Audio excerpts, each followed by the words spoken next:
అన్ని విషయాలు ఏమాత్రం అరమరకలు లేవు. మొత్తం మేము ముందర పెడతాం. మేము చేసే ప్రతి ఒక్క పని మీ యొక్క భవిష్యత్తు కోసం చేసే పని కాబట్టి మిమ్మల్ని అందరినీ భాగస్వాములు చేయడం మా ప్రధానమైన కర్తవ్యం ప్రజాస్వామ్యంలో. ఇది చేస్తూనే ఎప్పటికప్పుడు నిర్ణయాలు కూడా తీసుకుంటాం. ఎవరైతే తప్పుడు పనులు చేసి కడాన కంకర కూడా దొంగిలించారో అలాంటి వాళ్ళని క్షమించడం కరెక్ట్ కాదు. వీళ్ళకి అలవాటు అయిపోయింది.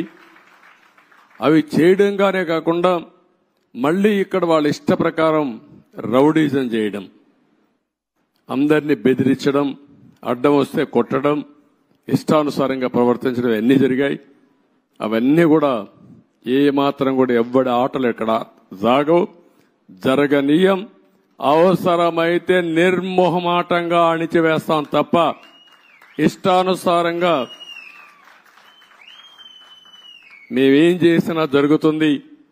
రౌడీజం చేస్తాం, రాజకీయాన్ని అడ్డం పెట్టుకుంటామంటే మాత్రం అది జరగనీయకుండా చేస్తారని చెప్పి కూడా మీ అందరికీ హామీ ఇస్తూ మరొక్కసారి అందరికి కూడా ఇక్కడుండే రైతాంగానికి మనస్ఫూర్తిగా నమస్కారాలు.